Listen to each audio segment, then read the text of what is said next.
Hello and welcome to Gscene, and we have the new Chief Constable for Sussex, Shiner. Welcome from all the Gscene readers and viewers today. And we're also joined today by Rory Finn, who's one of the journalists on Gscene and is an ex-copper. So we'll be able to feed in from both sides, from both communities.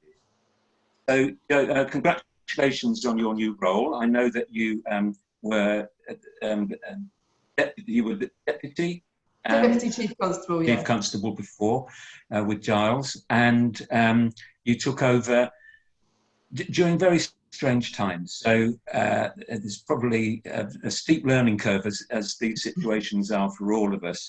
But you do have, I think you were in Kent previously, weren't you? And you do have involvement and had involvement with hate crimes. So from your experience in those roles, how is that going to inform your policy going forward in your role here in Sussex now? Yeah, first of all, thanks very much indeed. I'm really excited to be the Chief Constable of Sussex. It's a fantastic county, and I think Brighton in particular, I just find a fantastic place to be. I have had experience previously in relation to hate crimes and policing different communities, and I've got three priorities really coming into this. And the first one is to protect our communities. The second one is to catch criminals. And the third one is to deliver an outstanding service to victims, witnesses, and the wider public. So if I look at the first one of those around protecting communities, that's probably the most important one to me. And that's where some of my experience from the past leads me into the future. I think it's much more important for us to prevent crimes happening in the first place than to investigate them once they have happened. And in particular, crimes that are very personal in nature, particularly such as hate crime, because I know and I can see the impact that that has on victims. So it's really important to me that we use all of the tools that we have, the awareness, investigation, engagement, prevention, to try and protect all of our communities within Sussex, to make sure that we're doing the very best we can to protect them. What do you understand by hate crime? For me, hate crime is about the perception of somebody that where there is action, words, behaviour that they perceive to be because they may be from a particular community, then for me, that's my explanation of hate crime. It might not be the technical one, but the fact that an individual feels that somebody else is singling them out for different treatment, whether that's actions or whether that's words, for me that's unfair, and that's the type of behaviour that can lead to other more serious behaviours, and that's why we need to identify that from the beginning. So for me it's about the perception of what people feel and victims feel. Great. And just kind of a slight tangent, how do you feel about misogyny being included as a hate crime, and what might that look like? I mean, there's been a huge amount of debate, hasn't there, around misogyny being a hate crime. But I think it's important that if a person does feel or perceive that somebody has been misogynistic towards them, and that's an intended act, then we should absolutely be listening to that and dealing with that and recording it as such. Once again, it comes back to how a person as an individual, whoever they are, actually feels about the actions that are being directed towards them. Yeah, thank you. And the prior to your taking up the role, in the last 2 years of figures, and the rise in hate crimes, I'm just looking at figures now, they rose significantly in 2019, 27% rise for sexuality and 35% rise for gender. Are we translating that right when we're talking about the sexuality ones are homophobic and the gender ones are transphobic? That's right. So the sexuality refers to sexual orientation, which in general is homophobic hate. The gender refers to the transphobic hate, which is sometimes reassignment. And then the misogyny would be recorded and was in the broader category of other hate crime. But I do bring it back to, they are all, for me, just strands, if you like, which are indicative of the perpetrator, the offender, the other person's behaviour. The basic premises that they're just not accepting that somebody may want to act differently to that they do. And that for me is where the issue is. Of course, we have to have labels for our crimes. That's really important so that we can understand where to focus our engagement and our prevention. But for me, actually, any of those acts towards anybody who are unwanted and make people feel uncomfortable, you know, actually that's not acceptable in our society. No, I think that's absolutely right. And it's common sense, isn't it? Really, Yeah. That's how things should be. Those figures. Do you know how that is kind of in comparison to the rest of the country? Does Sussex have more of a problem? Are there parts of Sussex that have more of a problem? Yeah, so of course in different parts of Sussex, Brighton's a really good example where we may have greater communities which may be victims to this sort of crime. But in general, actually, I think we are very good at listening to our communities. We're very good at engaging with our communities. There's always room to improve, and we're always looking for that room to improve and listening to our communities, our independent advisory groups, and any of those people who can feed back to us to help us improve our services. But in general, we've actually got a lower increase in relation to those crimes than other parts of the country have got. There's two ways of looking at that. There's one way which says actually, is that because victims haven't got the confidence to report, or is it because actually there's a greater number of crimes? I've been in policing 28 years. I'm not sure anybody has ever got to the bottom of that. But what I would like to think is that when we do many of our surveys asking people whether they have confidence, and when I sit at the independent advisory groups and when I speak to our community groups, I do feel as though people have the confidence to report crimes to Sussex Police and have the confidence that we'll then act upon them. Okay. To be honest, that's not necessarily kind of how it feels from within the communities. So that may have something to do with how our communities engage with the police and vice versa. Rory? Yeah, I just want to sort of comment on that, if I may. Is that when I hear friends and members of the community talking about things that have happened to them, and they might call it hate crime, but it won't necessarily, from my view, be a criminal offence, and certainly from your view, wouldn't be a criminal offence, but it's still hate, and it's certainly caused harm. And I think both in my experience of working in the job that I did with Sussex Police and also being a community member, people don't want to go to the police because they don't see anything happening. But then equally, arguably, the police can't do anything because it's not a crime, it's what we would call a hate incident. Do you think there's any way that we can somehow bridge that gap? Because I think that bridging that gap is where that trust and confidence will get built with communities and where people will start, hopefully, to start coming forward to report. Yeah, absolutely. I mean, we have to bridge that gap. And it is really interesting because it may mean that we need to, again, ask different questions to understand why that is. I mean, what we would want is for people to report incidents as well as what are clearly crimes, because often those people who direct behaviours that might only be incidents, when I say only, I don't mean that to minimise any of those actions at all, but the fact that they're not a crime, actually they may well continue to go on and commit a crime against somebody. But if we don't actually know about those incidents, then it's difficult for us to be able to know where to target our engagement, our prevention, you know, our community relations and all of those things as well. So I would encourage people to report, and I hope that's the message that we've been given, that actually we do want you to report. If it's not a crime, we'll be really honest with you about the fact that it's not a crime, but actually the fact that we know about incidents will mean that we may be able to put, whether it's greater operational presence, you know, visible presence, or whatever our operational response needs to be, we can then put that in place. But if we don't know about incidents, if we don't know that those things are happening, it's really difficult for us to then focus where our resources and our responses need to be. And can we help in terms of, I think third-party reporting is an important function in this.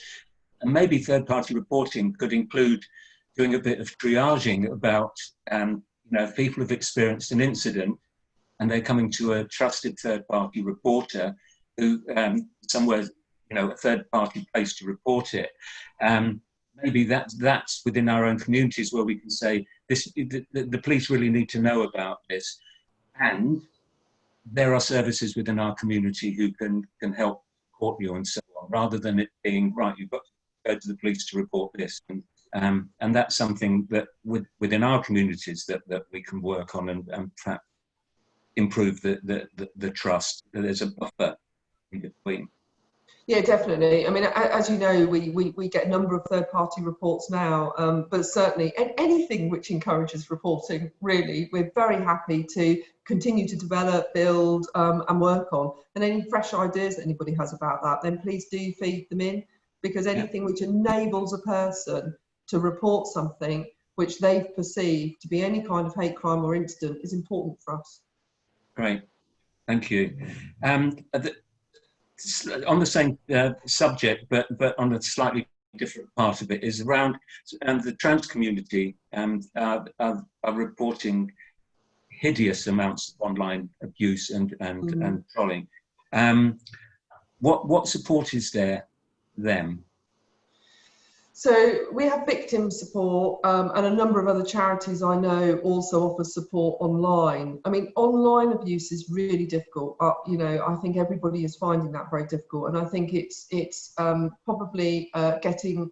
I don't think it's getting any better, certainly in terms of online abuse. And it's very difficult to monitor, as you know. People hide behind pseudonyms. They hide behind and about who and what they are in relation, and the abusers I'm talking about. But where we can, then again, we'll investigate that, and we'll put people in touch with victim support or try and link them with other charities. And I'm sure you would do the same as well in relation to supporting them through that. But online, it is very difficult sometimes to investigate online when it's people are not who they say they are online. What would be your top tips of how to respond to that online abuse? Because sometimes it doesn't feel like it's worthy to come to the police with. But from your own personal point of view, what would you do if you were experiencing that? Yeah, so I mean, I do experience that, particularly, I'm in a high-profile job. I knew that when I took the role on, and particularly from a gender point of view. I've experienced quite a number of comments, interestingly, both in person and online, about the fact that I've been, appointed as the chief. I take quite a proportionate and pragmatic approach to it, in as much as I almost do my own triage around whether or not it's something that I really need to worry about, or whether or not it is something which it almost wouldn't matter who I am. They are, if you like, trolling online, and therefore they're going to say that whatever. But I think it is down to individuals, because some individuals would obviously take it to heart probably much more than I do. And I think, having been an officer for 28 years, to a certain extent, you do grow a bit of a thick skin. And certainly being a senior female to a certain extent, I think, you have done, and I certainly have done during my career. I'm not saying it's right, and certainly I challenge it in person where there is the opportunity to do so. But online, it's more difficult, and I take a pragmatic approach to how I deal with that. Thanks for sharing that. I think sometimes it's worth us all individually just taking a break from social media, just the effect it has, regardless of who you are and how you're being attacked, it's really harmful. It can really affect your mental health. It absolutely can be. It can be. And I've got much better at ignoring people, at not responding to people, at making sure that I don't get into some of those arguments where they're definitely baiting me for a reply. I ignore them, I block them, I report them to Twitter or Facebook or whoever it is, not so much Facebook, normally Twitter. And I've got much better at doing that and just ignoring them. And on the whole, if I'm honest, that works. But equally, what it means is that those behaviours that they have actually haven't been addressed from a criminal point of view. But when you try and track those people online, it's virtually impossible to identify who they are. From a criminal point of view, what law is being broken? Oh, there's various different laws, the technicality of which I probably wouldn't go into without the list in front of me. But some of it can be obviously the offensive conduct. It can be some of the online laws. Some of it can be harassment and stalking, even if it's, you know, repeated unwanted behaviours, all that sort of thing. There's a variety of different laws that it might contravene. But often it does sit on that cusp. Often it does sit on that cusp of actually not contravening an actual law, but just being really unhelpful behaviour. Yeah, it's weird space, isn't it? Because it is a public space, and it's all about this idea of freedom of speech and freedom of expression, and that in a pluralistic society we should all get to have our voice said and our opinions shared. But the effect it can have is that people don't get to share that opinion. But really good advice. Thanks for sharing. Yeah, and just a little bit more on that. I mean, I find it really helpful. I have I call them my objective buddy, and I have an objective buddy who I trust implicitly, so that when I do get something that appears to be more than perhaps one interaction, you know, more than one person who's just put one comment on, then actually I've got that person and I ask them to read it. I ask them to look at it and for their view as to whether or not they think there's something a bit more sinister, a bit more serious around it. Because sometimes it's really difficult, isn't it, when it's directed at yourself, to be able to give that objective view around it. So that's something else I would recommend, is just making sure you've got somebody who is really sensible and can be that objective person for you, looking at something that's directed at you. Yes, that visceral response, isn't it, where you just, yeah, they do take it personally, even though you don't know who it is, and they probably don't know you. They just know one thing about you, and can sit there anonymously and just cause havoc. Yeah. Now I'm going to read this bit out because it took me a while to put the sentence together. So anecdotally, we understand that the phenomenon of chemsex parties is leading to an increase in non-consensual sex and rape within our communities, and that once again there is an issue around reporting, with the victims often being vulnerable young people. Is this something that is being picked up on? Do you know? I missed it. Went a bit bubbly at the beginning of it. Do you mind just repeating it again? No. Anecdotally, i.e. we haven't got sort of evidence beyond hearing people's experiences and so on. We understand that the phenomenon of chemsex parties is leading to an increase in non-consensual sex and rape within our communities, and that once again there's an issue around reporting, with the victims often being vulnerable young people. Is this something that's being picked up on? Do you know? Yeah, absolutely. So similar to yourself, it is very much anecdotal evidence. And we would encourage any reporting where people do think that this has been the case, but there isn't any specific figures at the moment that can actually be picked up from our data, or I don't believe nationally, but certainly we're looking very carefully at what that picture looks like. And of course, you know, the recommendation to people will always be that don't put yourselves in a position of vulnerability by perhaps ingesting anything that you don't know what it is and where it has come from. And that applies obviously to drinks, and making sure that you're either buying your own drink or you're covering your own drink. All of those things that are sensible precautions when you're in any kind of environment with other people, particularly if you don't know all of those people that you're with. Okay, thank you. And I'm just thinking, Rory, that maybe that's something we can do within the community. You know, perhaps do a survey or commission some research or whatever, and just try and find out what kind of level and how many people are affected. Yeah, exactly. I mean, I when I was working for Sussex Police, I certainly had third-party reports of sexual assaults in this way. When I was working with community partners, LGBT workers within the community, working for like drugs and alcohol services, things like that. And it was always very difficult because the person doesn't remember anything. There's no evidence to lead on.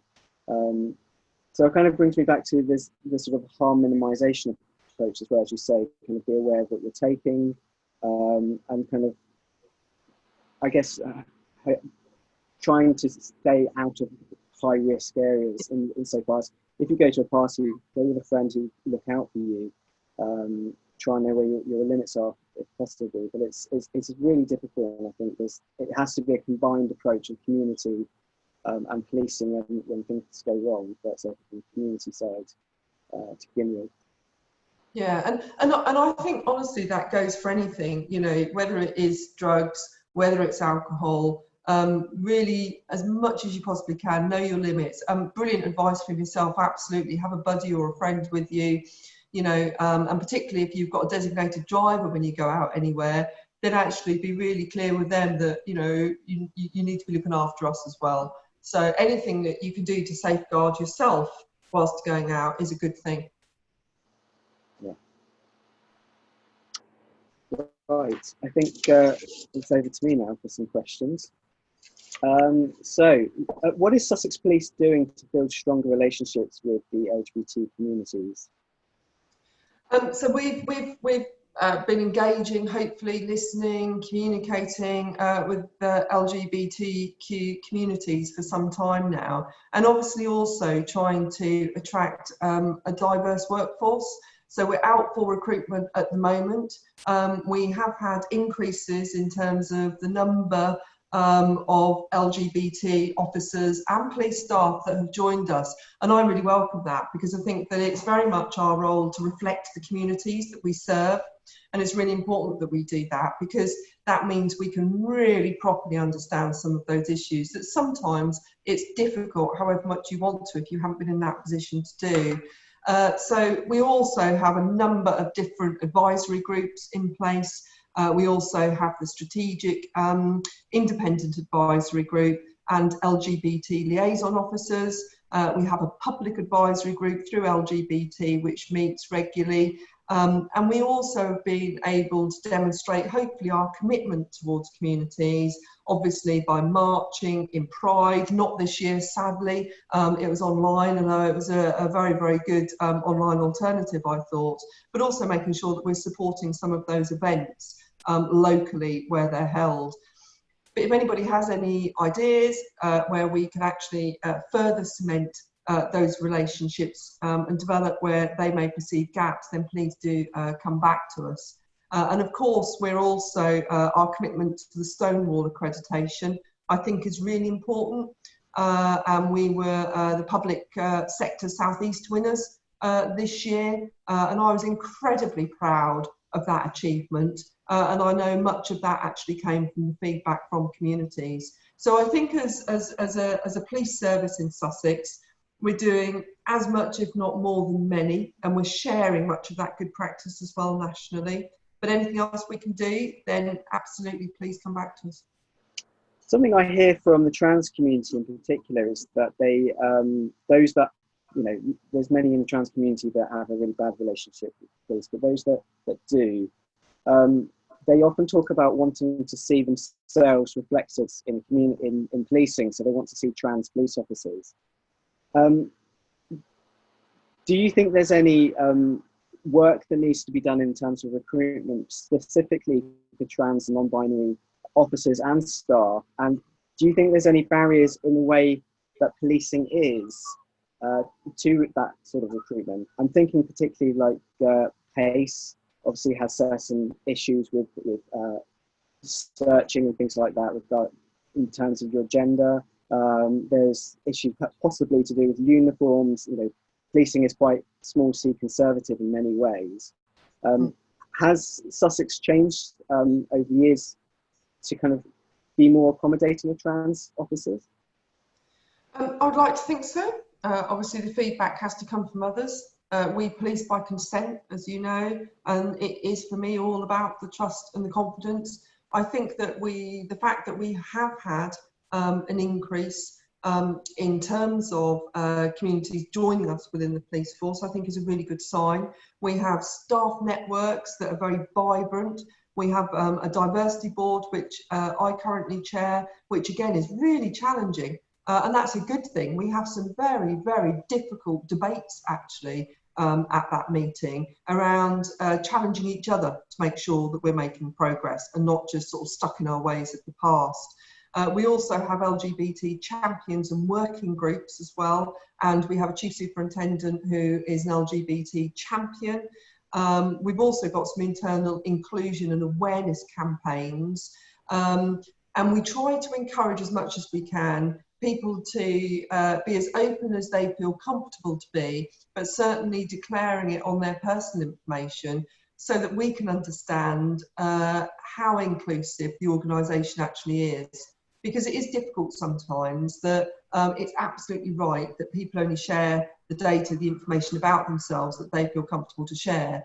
But sometimes to an organisation, when we're trying to see how successful or otherwise we've been in supporting and making the organisation inclusive, that's difficult if people aren't sharing it. So we try to encourage that as well. And we also have our liaison officers do awareness open days, which very much feature on the intersections of identity, particularly over the last few years. That's included ethnicity, disability and faith. It broadens some of those perspectives and thinking. I think the Stonewall, coming back to the Stonewall Award, when I reviewed much of the evidence that went towards that, I think what I saw was a very inclusive environment, which does mean that people feel able to join us. And as I say, we're recruiting at the moment, and we absolutely welcome wide diversity in terms of anybody who wishes to come and join us. It is a fabulous career. Brilliant. Well, I might sway me to come back. Oh, well, please do. Come and talk to me. I think you kind of answered this a little bit already, but I'm just intrigued to kind of find out a bit more. Do you think there's a training need, not just for LGBT officers, but for the wider workforce, to really understand the needs of LGBT people in Sussex, and thinking of the specific intersections like people living with HIV, the effect of stigma and minority stress, and how, you know, there's cultural differences through different communities in Sussex wide, even within the LGBT communities within Brighton. There's cultural differences. Is there that opportunity to drill down into that detail when you do training? There is that opportunity, and I know that within training they have some really quite deep discussions, and it's important actually that there is almost that safe environment for those discussions to be had when our officers and police staff are in training, because of course it's our PCSOs who are as much on the front line engaging with communities as it is our officers, the control room staff, police staff, investigators, special constables and our wider family. I don't think we should ever rest on our laurels around training. I think that education and perspectives are always evolving, and there is always a fresh look for us at what else we should be including and what else we need to include. That's why, coming back to an earlier point, it's particularly important that we understand some of the current and emerging challenges that communities are facing. Because what that means is that we can then address some of those within our training, so that when those officers, PCSOs, police staff go out on the streets, they're really up to date in terms of some of the issues, some of the challenges, and the ways in which we as policing can try to assist that. And speaking of kind of issues and challenges, I mean, obviously the world has changed on us in the past 6 months, hasn't it? But certainly this spring, there's been the aftermath of George Floyd's murder in the US and the Black Lives Matter protests that have erupted in the UK as much as they have in the US. And then there's the issues to do with the trans community and the proposed changes to the Gender Recognition Act. All of these things have kind of challenged community relationships and require a real depth of understanding. So thinking about that, and there's a lot of these things have brought out the ideas of defunding the police, which is about diverting funds that would necessarily criminalise people, but instead are ways of dealing with social issues like poverty and austerity, inequality, housing, education, you name it, the perceived drivers of criminality. I mean, it's a very meaty topic, and I don't expect we'll get into any depth of it right now. But in what ways do you think would be good ways of doing that preventative work? I know there's things like restorative justice. Is there anything else that you know of, and what is your view of restorative justice within hate crime? It comes back to me about being victim-led, and I use victim in the widest possible sense there. Each of us as individuals, and we've talked already around, you know, the perception, we may have very different perceptions of the same thing that people may say to us. For me, it's about what the victim perceives by the behaviour towards them, and what the victim then wants to be the outcome towards the perpetrator or the person who has shown that behaviour or committed that offence. Because I think that some people want people to be educated. They want them to understand actually how they made them feel and why they made them feel like that, and perhaps to try to describe their own experiences so that there is that wider understanding. And I've seen that work really effectively in the past, but it does have to be very carefully managed, and it does have to be victim-led. The victim's got to want that, and the perpetrator or the offender or the other person involved has got to be committed to doing it for the right reasons as well, rather than almost almost perpetrating the crime again. So I think that in the right circumstances that can work, but there are other events where actually the crime is so serious, whether it's an assault or other crimes, that there has to be that proportionate judgment around the fact that, you know, the police need to have a role in saying that not only is it the original victim reporting it, but they might well have been previous victims in the past, and actually if we don't deal with it properly, there might be other victims in the future. But that's where I think that discussion, that listening, that understanding between police, victim, offender, community, intelligence has to come together to make sure that we make a pragmatic and proportionate decision. It really strikes me, because I haven't heard it for a while, but the police language of victims is, I think from a community perspective, is quite alienating. People don't want to feel like they're a victim. They've been harmed by something, certainly. Do you think there should be a change in the language we use in order to be able to bridge that? Yeah, I mean, it's a difficult one, and I suppose I'm using victim in this interview because it makes it obvious who I'm talking about. Some victims do absolutely want to be called victims, let's be really clear about that, and they don't want to be called survivors or some of the other terms. So I think it's about us asking, actually, the person that we're dealing with as an individual, what they would like to be referred to right at the beginning of our interactions. That's how our staff are trained to deal with that, from the control room officers, PCSOs and wider. So that's probably, you know, the use of that word is because some people still do perceive themselves to be victims and call themselves victims. And for the purposes of this interview, that's certainly why I'm using it. So it's really clear who I'm talking about, but I recognise entirely that that language actually isn't welcome to some others. And just sort of thinking about back to the idea of the defunding police again, is there other things other than applying obviously the letter of the law that Sussex Police does to sort of try and repair harm or try and sort of prevent criminality? I noticed that in when you came into post, you talked about investing in prevention, and I wondered what that looks like to you. Prevention for me is about understanding our communities. It's about understanding what is going on in our communities, and more importantly, why that's going on in our communities, and whether or not that is street crime, whether it's homophobic crime, whatever type of crime that is, and it could be rural crime, of course, in some of our communities, and all of that we know is intersectional as well. It's about understanding why, and then understanding how can we address the causes of some of those behaviours, some of that criminal behaviour, as opposed to necessarily just constantly responding to what we might perceive as the symptoms, because I think the prevention teams are really skilled at unpicking that and having a look at whether it's education, whether it's engagement, whether it's advice, whether it's something physical that we need to change in the landscape of a park or in a road, whether it's, you know, street lighting we need to improve, whatever that might be. Actually, I think from a multi-agency point of view, that prevention arm is really important. And I mention multi-agency because, of course, police are only one very small part of this.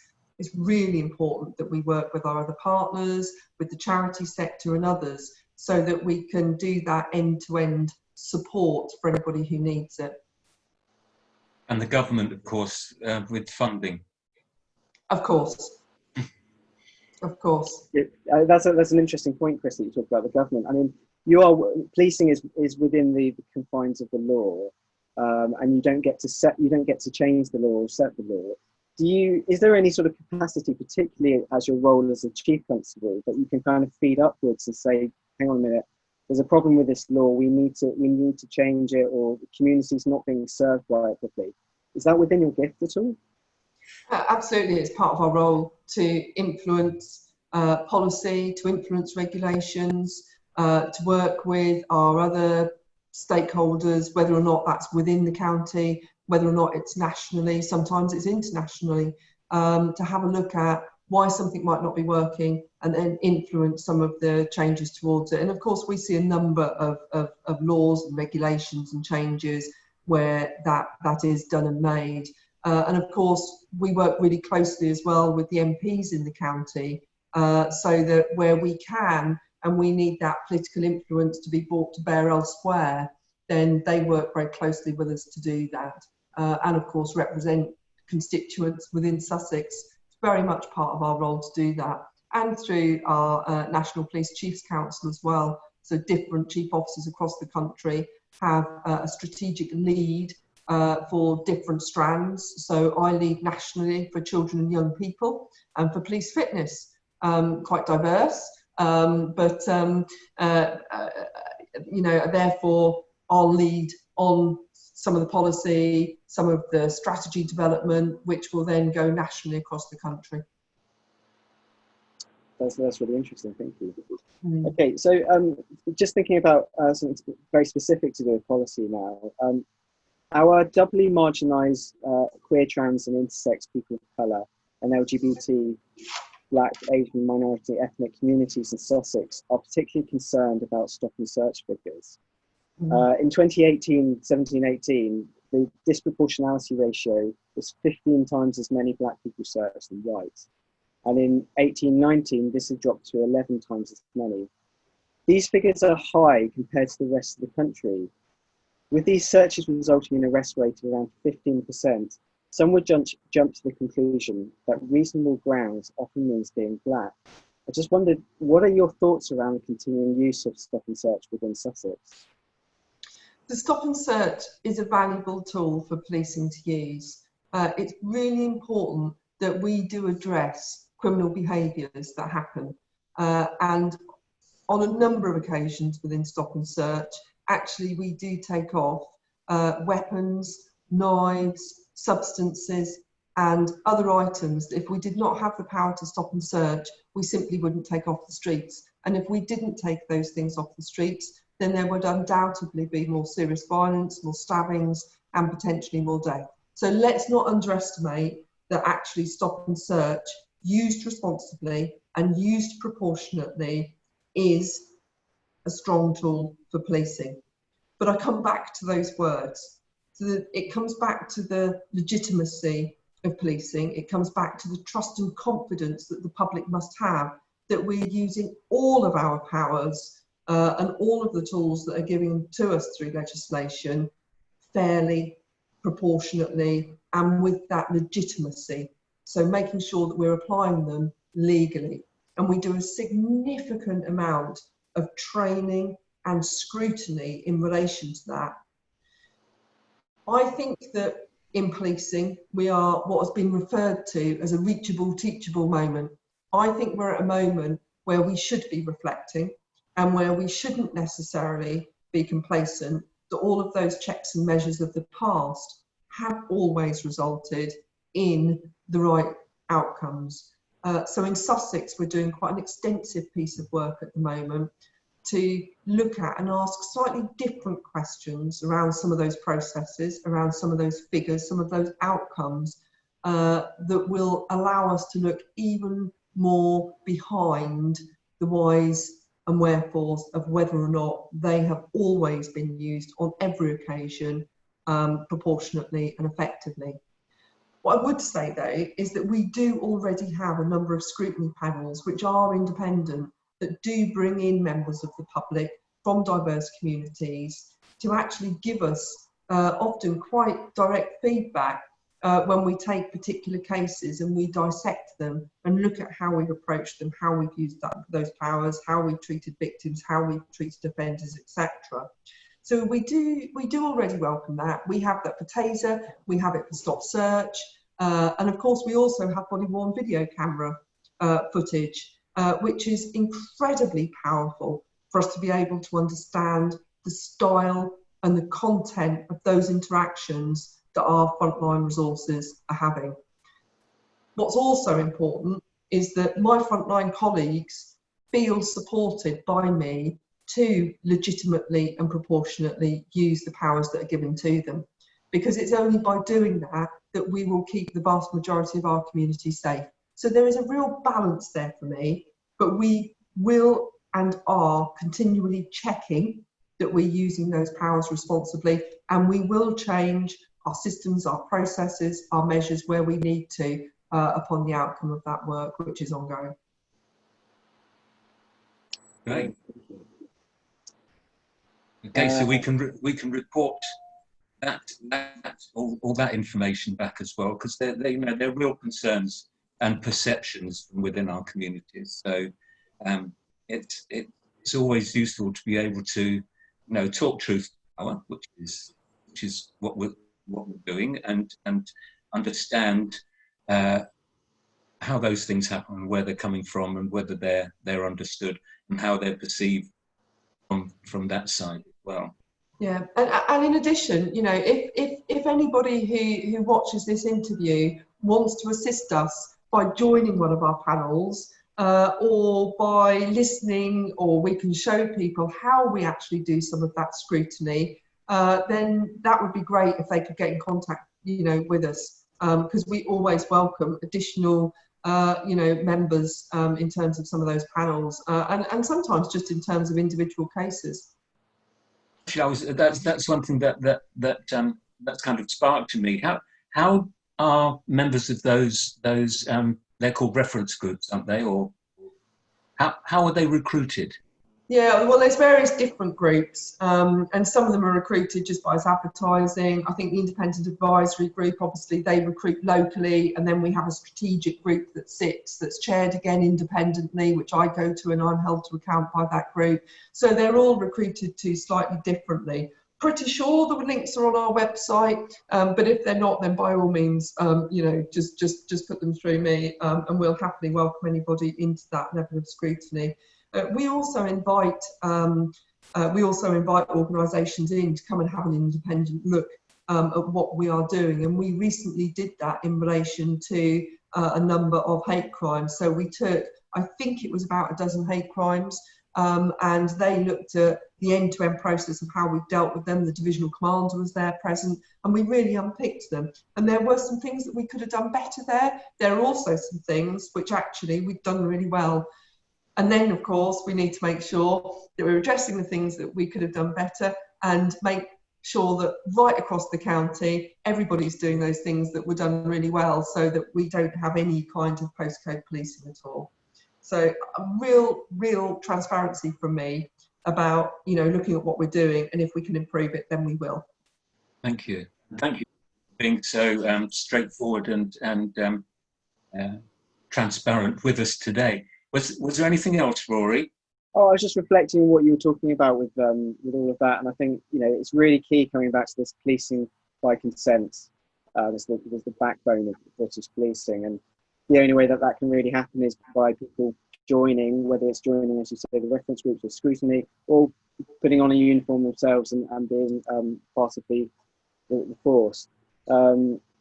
I just wondered, you know, you've had a long, illustrious career, Joe. What would your tips be to anyone that's thinking about joining and's nervous and doesn't think they're good enough? What would you say to them? Oh goodness me, that was definitely me 28 years ago. You know, I would say absolutely take the plunge. It is the most fabulous career that you could do, because you really, really can make a difference to somebody's life.